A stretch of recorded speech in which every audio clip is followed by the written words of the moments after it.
Hey, what's going on, everyone? Today we have the tier list for set 18. It just came out, so we got a lot of stuff to cover in this new video. So if this is your first time checking out the channel, I've been doing TFT tier lists almost since the very launch of the game. But with this new set, things are going to work out a tiny bit differently, mainly because of a few minor econ changes. But let's get right into the tier list. We got in the S tier, Blossom Ahri, Vanguard Aphelios, and Draven Fast 9. Pretty much the S tier just means that they are going to be the best comps in that specific patch. Some patches are going to be no S tiers, some patches are going to be like super S tiers. At the start of the set, though, it tends to be a little bit more extreme, but I don't think anything's super blown out of proportion quite yet, but it could change in the near future. And if it does, I'll be updating the website bunnymuffins.lol/meta. And if they ever introduce new patches, I'll be updating this video sometime in the near future. But right now, I think these three are the best comps. Forecasts are pretty solid right now, and then if you do get the opportunity to Fast 9, Draven version is probably going to be the best one.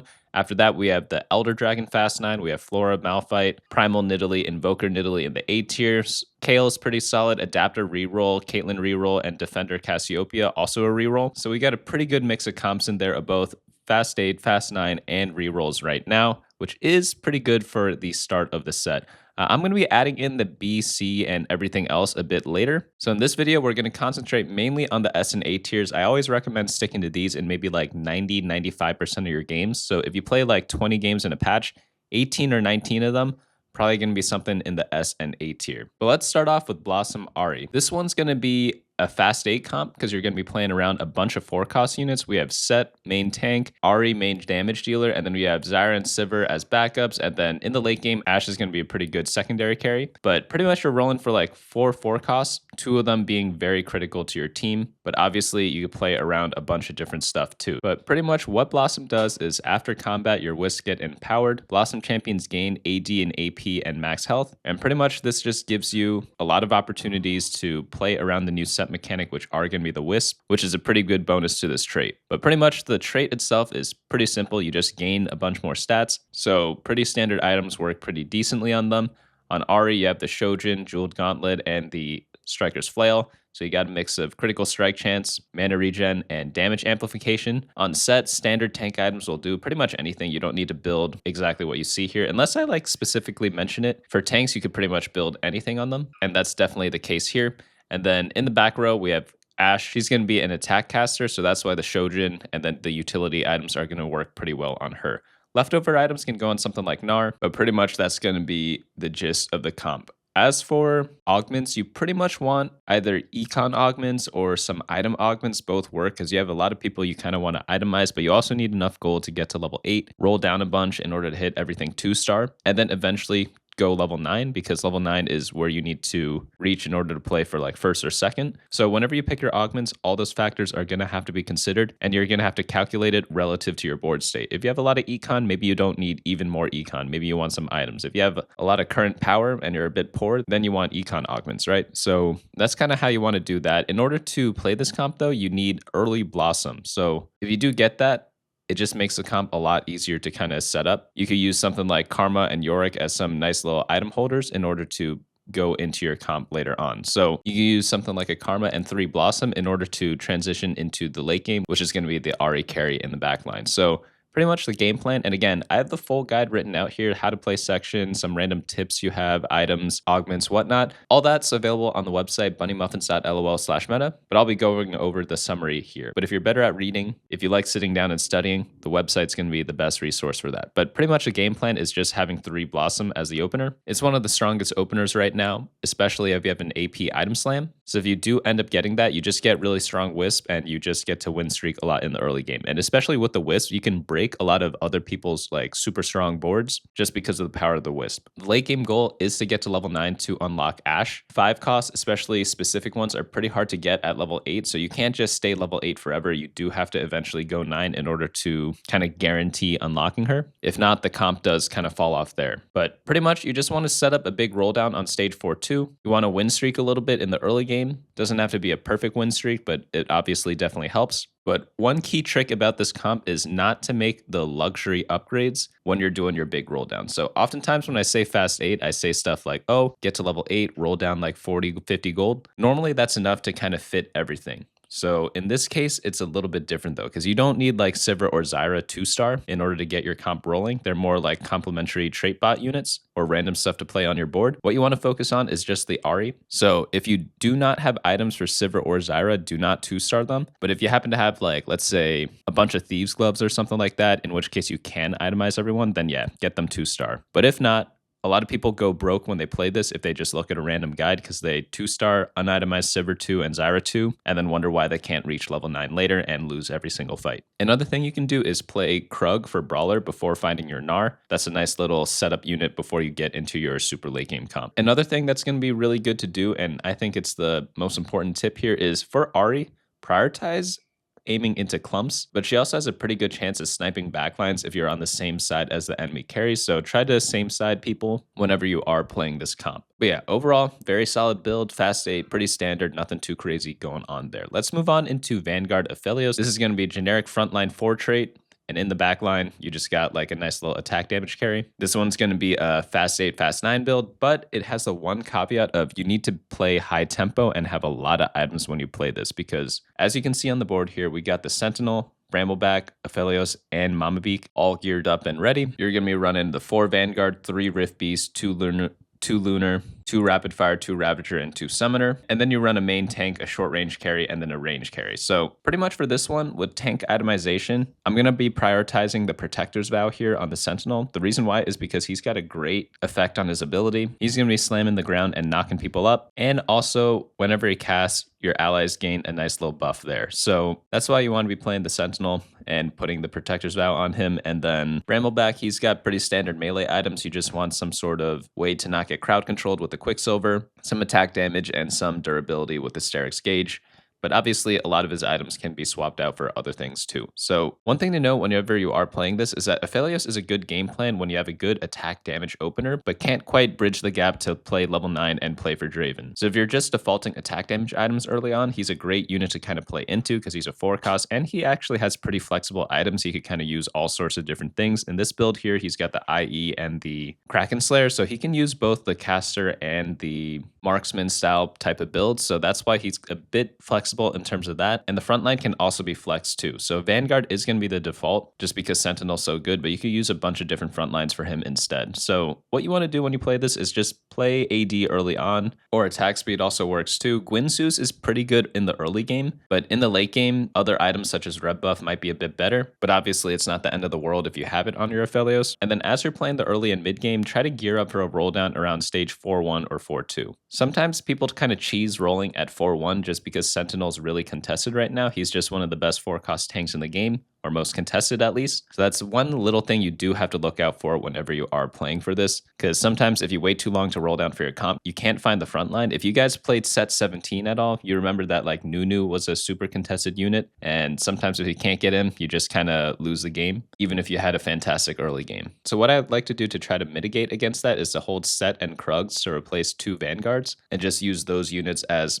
my front line instead of the Sentinel. But obviously I prefer having the Sentinel. Another thing you want to note about this comp is that it is not good from a lose streak, because it does not have the best late game. So if you are lose streaking with attack damage items, you might want to try to play something else, or just accept that you're not going to have the best game when you are going to be playing with the Aphelios. Also, Mamabeak 2-star is going to be better than Aphelios 1-star, so don't be afraid to use your removers just to itemize the correct person in the mid game, because again, winning early game is so important for this comp. So you need to be using your removers a bit earlier than trying to greed them compared to other builds out there. Also, another thing to note is that Xayah is a flex spot. She can be kind of used for anything else.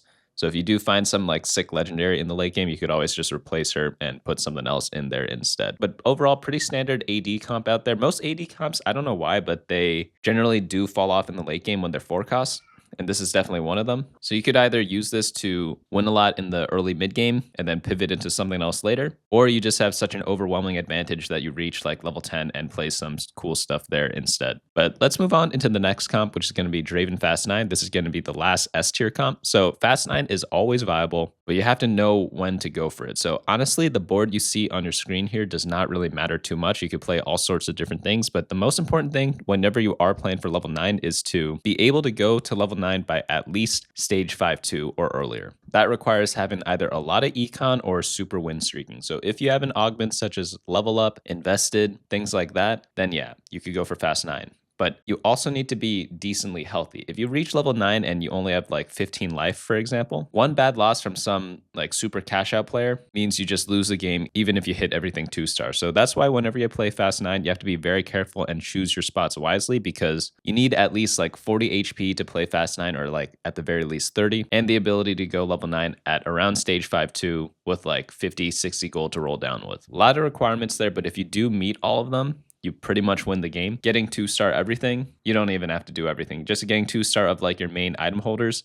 is more than enough to just blow through a lot of boards with like super heavy traits or like perfect synergies. And in this set in particular, Draven unlocks another condition that kind of helps you get to that dream late game comp. The reason why is because Draven has the trait Bounty Seeker, and that allows him to farm a lot of rewards during your game. So if you have like Gwynsu's Draven, it's really helpful to try to get you to farm that up. And the earlier you get him, the more chances you get to kind of unlock those certain quests that he gets. But pretty much play strongest opener, play around Gwynsu's.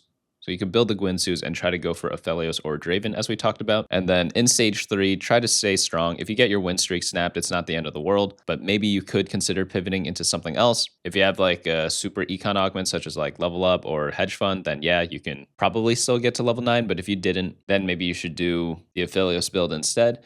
And then stage 4, you pretty much lose most of your rounds, and then you just level up on stage 5-1 or 5-2 and roll for the level 9 boards from there. So pretty much what the final board kind of looks like. And again, there are many different versions out there. It's got Maokai on it, main tank, Taric, Kennen. Taric's just a really good like support unit in general in this set. But Kennen and Gnar can kind of use the Thieves' Gloves. Ivern in the backline. Ivern's really good, especially if you get him early, because you just get a lot of hexes buffed up by him.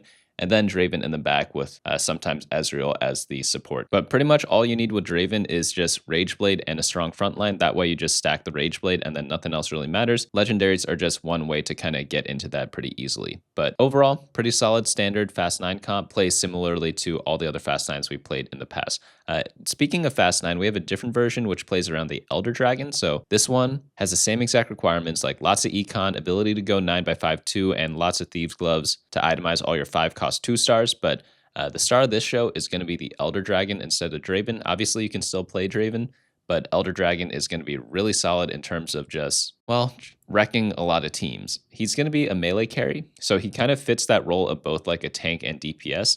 But one thing to note is that this comp is very feast or famine. You pretty much cannot play Fast 9 at level 8. I know, shocker, but I need to write that explicitly in my guide because some people don't listen to that. And because Elder Dragon is a melee carry, there's a very fine line between living with 1 HP and killing everything and just dying in the first like few seconds of the fight. So Elder 1, completely garbage, super weak and loses almost every fight.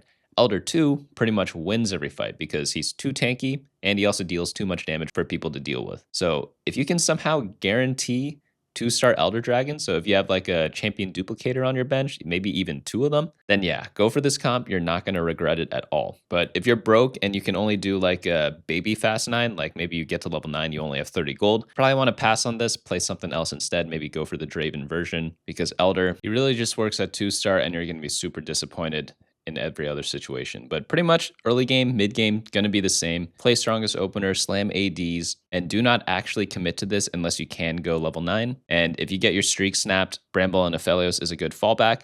And then sack everything in stage 4, go level 9, roll down, and hopefully you hit GG. Another thing to keep in mind is that you can flex around the frontline tanks. Set and Krugs is again going to be a good alternative to the Sentinel stuff you see above. Amumu Maokai is another good combo with the Scuttle Crab.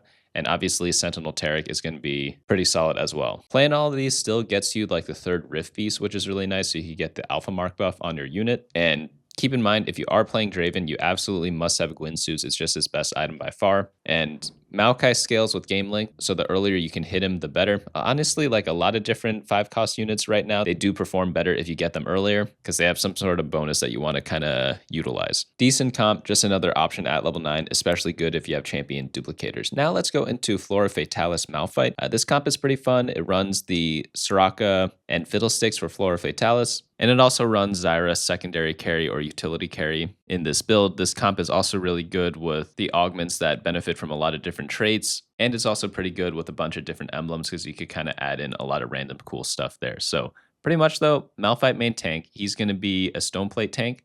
So you definitely want him in the front line. Crown Guard's pretty good on him too. I believe he's a magic tank. And then in the back line, Soraka, mana item. Nashor's is really good because she is an executioner already. So whenever you crit, you gain mana with the Nashor's Tooth. And then some raw AP with the Death Cap. Going to be pretty solid there. Could be Archangels, could be Death Cap. I think I prefer the Death Cap right now though. Xayah just going to be Void Staff plus a mana item. And then those are going to be the main units you're going to be itemizing. If you haven't guessed yet, this is going to be a fast 8 comp and works really, really well with a lot of AP items because you have 2 AP item holders and then obviously Stoneplate in the front going to be pretty solid there. But the goal of this comp is to keep Malphite alive as long as possible so that Soraka and Xayah scale into the fight. And Flora Fatalis is a great trait to pair with a solo frontline unit because the way Flora Fatalis works is that the damage you deal, a percent of it heals your lowest health ally. And if you just have one guy taking damage up front, it means that he's going to be taking all the healing, and since he's got the Stoneplate going, each health that you heal on him, the effective HP is going to be so much better because he has a bunch of resistances for both like armor and magic resistance depending on what they're hitting him with. So it just makes for a really, really good combo. Another thing to keep in mind is that this board is pretty flexible. Soraka, Xayah, Malphite, Azir, and Fiddlesticks are the only quote-unquote required units. Everything else, so like the Lilia, the Rakan, the Amumu, can all be switched for something else. And again, it really depends on what units you're hitting that game and what emblems you're getting that game. If you just get Trait Tree, you could fit a lot of cool stuff on this board, depending on what you get. If you get anything that gives like a bunch of random emblems, going to be great for this comp too, just because it pretty much can fit everything in there except for attack damage traits, but it's a pretty flexible build in that sense. Oh, one thing I forgot to mention, you may have noticed a lot of comps in this set don't need anti-heal because if you run Inferno, you get anti-heal, or a lot of random units give anti-heal in this set I found. You can find more about that in my 100 tips video that I released yesterday, but that might be why on the utility units you see more of the Just the Last Whisper or Just a Void Staff. It's mainly because a lot of comps have anti-heal from some other source. But pretty much every team comp should have resistance piercing and anti-heal, so if it isn't in one of the images, just like add it when you're in one of your games. But for this comp, just focus on getting a huge roll down on stage 4 too. Malphite 2 is the most important unit on your board just because he is like literally like the rock of your comp, right? He's a solo frontline tank, so if you do not have him, the rest of your board just falls apart. But obviously getting like the AP carries in the backline upgraded is really good too. But try to flex around like the 5 key units that we talked about, and then just do random trait matching with the rest of the extra 3 slots that you have on level 8. Get Malphite and Soraka at least to 2-star. Xayah can be kind of like a straggler, and then go level 9, find random 5 costs to put in, and that's going to be your late game there. Kenan's probably going to be the best one though, because he gives you 3 Executioner, but if you don't have him, it's not the end of the world. Compare that to other comps, like the one that needed Ashe. That one absolutely needs Ashe. But this one, you can kind of use any 5 cost. He's just like the best one, but not absolutely required. Another fun little tip with this build is you want Soraka to target the main tank because if she already cast it on someone before, she deals more damage to them. So oftentimes you want to be like dodging and hitting people's weak side, but with Soraka, it's pretty okay to be hitting their main tank because she is able to kill them a bit faster than most units. But overall, pretty solid comp, just regular standard level 8 comp. We got another one of those coming up. This one's going to be Primal Attack Damage Nidalee. This one's also going to have Malphite as a solo tank up front, but in this build, we have Nidalee and Sivir as the 2 primal carries, both going to be having the attack damage items. I like putting the anti-heal on Sivir with the red buff. Kog'Maw is going to be doing the armor piercing for you. And yeah, you pretty much just need 2 sets of attack damage items to make this work, and also the Stoneplate for Malphite. I pretty much would never play Malphite without a Stoneplate, just FYI. I know he gets like a sort of built-in Stoneplate effect, but I think doubling them up definitely helps out a lot just because he is a solo tank. So obviously you want to be building the solo tank items on the solo tank. A lot of times TFT, it sounds more complicated than it is, but a lot of things are built with a very specific purpose. And if you use them in those purposes, turns out it's going to be pretty good there. But the rest of the comp is just going to be a bunch of Riftbeasts, filling out traits for Nidalee, and also getting Hunter for Sivir. But this one hits a lot of bronze traits, so you can do something like the bronze for life type of stuff, or any augment that kind of benefits from going wide. Going wide means just like hitting a lot of different traits, whereas going deep or vertical means going really deep into one trait, such as like 10 Riftbeasts. But this one goes pretty wide. Items on Nidalee are pretty standard. It's just some damage with the IE, some healing with the Hand of Justice, and some durability with the Sterix. Sivir backline, just going to be the crit build, i.e. guard breaker, red buff for utility. So everything there is going to be pretty standard. But I will say that this comp is pretty expensive for a level 8 comp. and you also are contesting sentinels with people. So ideally, get as rich as possible, 4-2, roll down. Sometimes you could even do the 4-1 cheese that we talked about earlier. If it's really contested, you could kind of scout around and kind of get a sense of who's going for sentinel and who's not. And in the cases where like 5 people are going for it, then you might want to be rolling early a little bit. Unlike a bunch of the other comps we looked at in the past, this comp is pretty okay with being level 8 and just buying charms every turn. Just because you are looking for like 4 different 4-cost units, which can make this build pretty expensive, and you don't have any like super legendary that really buffs your team up at level 9, so you could kind of get away with just playing with what you have there. That way, you just buy charms and stay strong like that, but in the super late game, you obviously do fall off. Other things to note is that you need a lot of swords to make this comp really good. If you ever get augments that give you a lot of swords, obviously pick those, because both Nidalee and Sivir need Infinity Edge to kind of really work out. I typically like playing this board from an IE opener. That does happen pretty often. Just because you need 2 of them, it's nice if you just have the first one already. But if not, you can kind of lose streak a little bit and then kind of get into the build a little bit later. Stage 4 is when this comp is going to be strongest though, so you have to really take advantage of that window and kind of knock out a lot of the other people who are playing a bit greedier so that they don't outscale you later. There's no such thing as like, oh, this comp's the best or that's comp's the best. Well, there is, but what I'm mainly trying to say is that different comps spike at different times, and if you play your comp correctly, play it at the right times, just because you get outscaled by a different comp doesn't mean you can't still win the game when they're in that game with you. Because again, you could just hit them really hard when you're supposed to. That way they don't reach the point where they are much stronger. But other tips for this build is you want to be taking the execution primal buff most of your games. If you're greater than 50 health, you can consider taking items. And also Jeweled Lotus is really good in this comp because it allows you to skip building Infinity Edge on both Sivir and Nidalee, and you just get an extra item slot. You could pretty much build anything in place of that there. I have a bunch of recommendations down here, but you could build stuff like a Deathblade or Giant Slayer, just any generic damage item for them. Next up we have is Invoker Nidalee, a bit of a different build. This one's going to be AP Nidalee. She's going to be having the Jeweled Gauntlet, Guard Breaker, and the Rage Blade in the back. Sentinel is going to be main tank, and Morgana is going to be secondary carry with utility. Again, since you are playing Kog'Maw, you don't need magic penetration, but in this comp, you want to be having a lot of items because you have like 9 items that you want here. You want to be willing to flex the front line because Sentinel is going to be hard to play around with. So in order to do that, you pretty much need 1 econ augment and 1 item augment to kind of meet these conditions reliably. But on 4-2, again, you have to be flexible. So this build plays opposite of the other Nidalee build that we talked about before.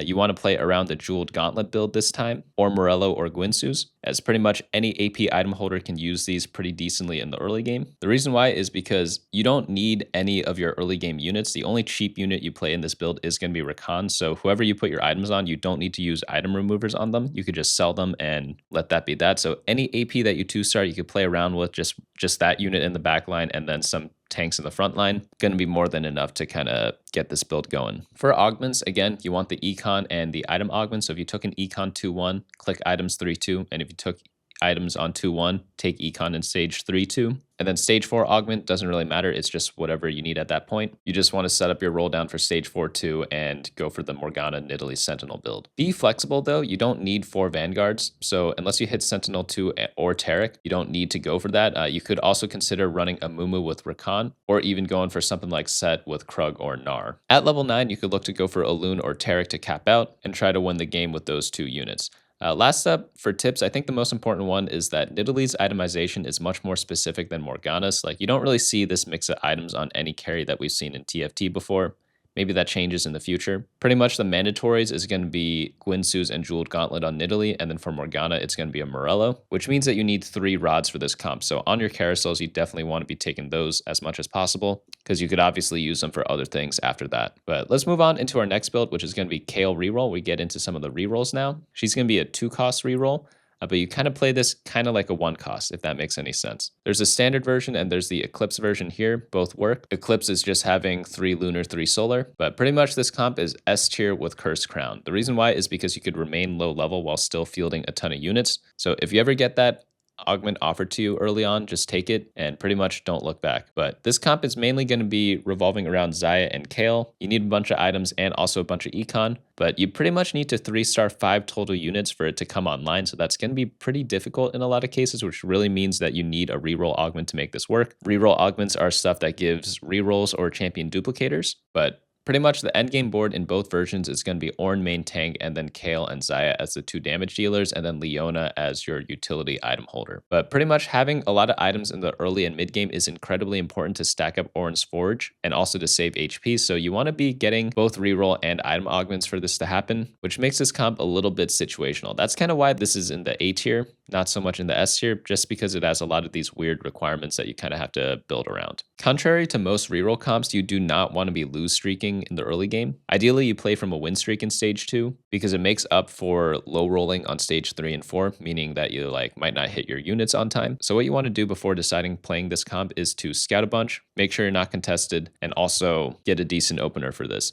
That's going to be having maybe 1 or 2 2-stars of the units that you care about. Maybe you have Ornn and Xayah 2-star or something like that, or Xayah and Rakan, just so you're able to survive the early game a lot easier. On stage 3, you want to be rolling at level 4 on stage 3-1. Finish any pairs that you have. If you are close to 3-starring stuff, you could dig a little deeper. Otherwise, you want to play for a slow roll and roll on 3, 2, and beyond at level 5 for pretty decent odds at both 1 and 2 cost units. This build doesn't play super standard to 1 cost reroll just because you are looking for Kayle and Sejuani as well as all the 1 costs. So you don't always want to go all in on stage 3-1. Once you get to stage 4, you still want to roll for your 3-stars. If you have Ornn, Xayah, and Rakan or Leona, look to go to level 6. That way you get better odds for 2 cost units. And then in stage 5 and beyond, add in more rapid fire trait levels. And if you have a bunch of time, you could go for the Eclipse build by playing 3 Solar, 3 Lunar to make this comp absolutely even stronger. Again, some tips for this build. Curse Crown is really good because you can get all the units you want on your board without having to level up. That way you could stay level 6 all game and keep rolling there and play 8 units. That's going to be pretty rare. If you get bench locked, meaning that you have too many units on your bench because you're trying to 3-star something, but you haven't 3-starred anything yet, always sell Rakan first, followed by Sejuani, and pretty much never sell Kayle, Ornn, or Xayah. But that's going to be the 1 cost reroll build we have. Next up we have is Adaptor Reroll. This one's going to be with 3 costs. This one's going to be Vi, tank, Yi, melee carry, and Kog'Maw range carry. And you could also play Nidalee if you have extra items. But pretty much artifacts are really good in reroll comps in general. So artifacts and radiant items definitely bump this comp up a tier. But it is going to be a pretty expensive comp. So you want a lot of econ whenever you play this, just because 3-starring 3 cost champions is very difficult. But if you do hit all 3 of them,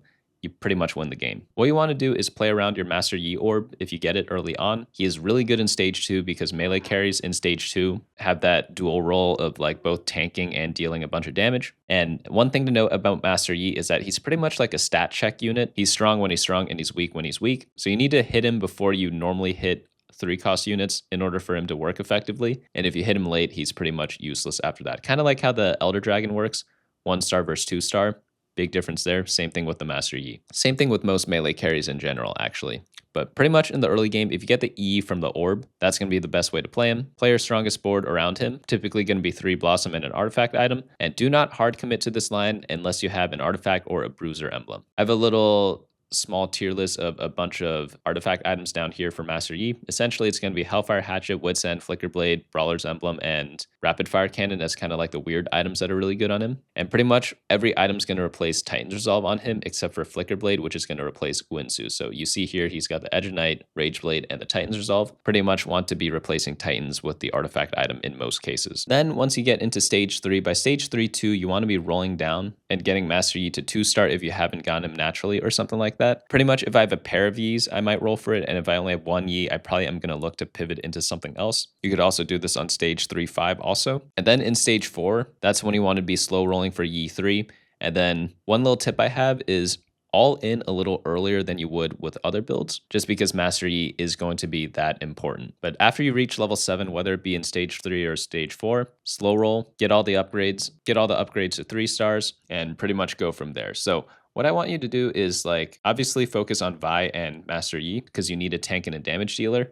Kog'Maw is kind of optional. Obviously you want to play him, but getting him 3-star isn't necessary. You kind of want to play either or Nidalee 2-star or Kog'Maw 3-star. If you have enough items, both obviously work as well. And you will probably have a couple more items than you normally would this game because you are hunting for artifacts a lot of times. There's one augment that gives a lot of artifact items. I forgot what it's called, but it's when you reach below a certain health threshold, you get 3 artifact items or something like that. I think it's this one here in the augment list. That one is extremely good on this comp because when you are playing 3-cost reroll, you sometimes do fall behind a little bit in health, so you are able to unlock that condition quite early. But obviously, if you have any of those prismatic prismatic artifact generating augments, you are able to itemize like 3 to 4 people very, very easily. But yeah, pretty solid 3-cost reroll comp. Next one up we have is Caitlyn Reroll. Caitlyn Reroll is going to be Juggernauts, Hunter, Fae, and Primal. Scuttle Crab's going to be the main tank up front, solo tank.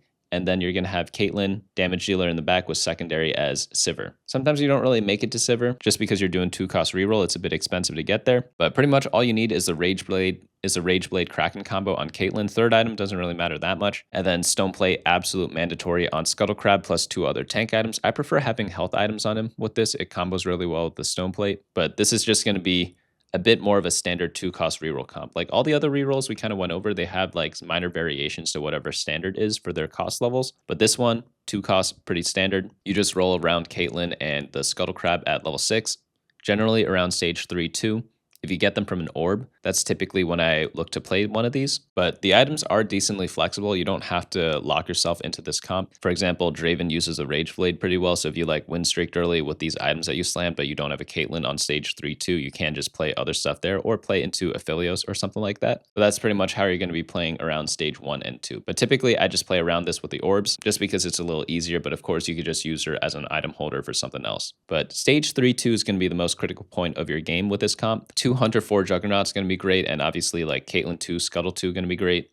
If you were playing Coven before, look to pivot out of Coven by stage 3-5 and don't really try to greed any huge cash out in this comp just because you want to be a little bit strong in stage 3 just because 2-cost reroll needs to do that because that's when they power spike. You do the level 6 roll down on stage 3-2, you 2-star your 2 critical units ideally with some items. You need to be winning stage 3, so don't try to be playing Coven that much because it just goes against the game plan of this comp. In stage 4, you just want to slow roll for Caitlyn 3, Scuttle 3, and Sejuani 3. And then as you level up, after you 3-star everything, you just want to add in more Hunters and more Juggernauts. Doesn't really matter which or what, just depends on what you're hitting that game. But yeah, pretty small section on this build here. Pretty simple 2-cost reroll build. Just copy the team code or whatever, paste it into your game, and pretty much roll on level 6. That's really all you have to do for this super easy comp there. Last comp we're going to cover today is going to be the Defender Cassiopeia comp. This is going to be a 3-cost reroll comp. It's going to have Fiddlesticks, Rammus, and Cassiopeia as the 3 main stars. If you get Cassio from an orb, that's when I would play this. And you kind of also need 2 sets of tank items because Fiddlesticks and Rammus going to be your 2 tanks coming up in this build. Other signs to really go hard into this comp is if you get Blighting Jewel or if you have like a bunch of lesser duplicators. That way you can get Cassio 3-star very easily. Blighting Jewel is really, really good in this comp. Maybe it bumps it up a tier, maybe to like S- or something like that. Pretty much with the Blighting Jewel, Cassio's averaging like a 2.95, and without it, he's averaging like a 4.08. I'll be honest with you, I don't really like data checking at the start of sets just because it's not really too accurate because like the tiers are all messed up. So you have like challenger players playing against like gold players in some games just because of the rank reset. Yeah, Blighting Jewel extremely good on Cassio. The difference between those 2 placements kind of signifies that quite a bit. But pretty much you just want to play around Cassio and defenders. You could use like a Karma as an item holder if you don't have Cassio yet. But one thing to note about this build is that best in slots is very important. If you have anything that gives like component anvils or something like that, it's really good for Cassiopeia. But pretty much you just want to stabilize around stage 3-5, 6 defender and 2 Cassio at level 7, most likely. Roll down if you have pairs. And then after that, econ back up, slow roll for a Cassio 3, Rammus 3, Fiddlesticks 3. And then in stage 4, either take an augment that allows you to complete your Cassiopeia 3, or it gives you enough tank items for your 2 tanks. One little trick that I like with this comp is to place Rammus directly next to your Fiddlesticks and Fiddlesticks on the outside, kind of like how we have here. Rammus kind of taunts units, so if you put Fiddlesticks on the edge, a lot of units just target Fiddlesticks first, and then what Rammus does is taunts them and then takes aggro off the Fiddlesticks so you can kind of recuperate. Fiddlesticks does have a way to heal up with his spell, so you could just get like 2 rotations of your Fiddlesticks as a huge tank if you kind of do this setup, which is kind of neat. But yeah, pretty standard 3-cost reroll build. It's just level 7, stabilize 3-5, slow roll, and then hit everything. But let's go back up to the top. Those are going to be the comps that we're going to be covering today. I'm going to be adding more and more as the days go on. Probably on like maybe Monday, I might do another update if the meta changes a bit. We've talked about a lot of stuff. Ahri, Aphelios, and Draven still going to be the main ones to go for. Ahri for AP, Aphelios, and Draven for AD. And then you kind of determine which one you go based on what your econ looks like. If you are able to go 9, go for Draven. If not, go level 8 with Aphelios. Dragon Fast 9 really good with the same AD opener, but if you have like a champion duplicator, that's going to make that comp even better. Or if you randomly get a pair of Elder Dragons, you can consider going for that instead. And then we have a bunch of reroll builds after that and some other 4-cost builds. So honestly, pretty diverse meta right now. At the start of the set, I tend to focus more on the S tier comps just because not everything is quite balanced at the start of the set. But I'd say like this set, things are actually decently balanced at the start, believe it or not. So there are a lot of other things to go for there. I'm going to be adding all these other comps that you see down here as the days go on, as the new patches go on. So definitely come back to the website, bunnymuffins.lol. I've been doing tier lists for over like 6 or 7 years now. I forget how old TFT is. Was it 2019? It might be 2019, so that would be 7 years, right? But let me know down in the comments if you have any questions. You could also drop by the Discord to ask there. All links will be in the description below. And that's going to be it for me today. Hopefully you all enjoyed this video, and I'll see you all in the next one.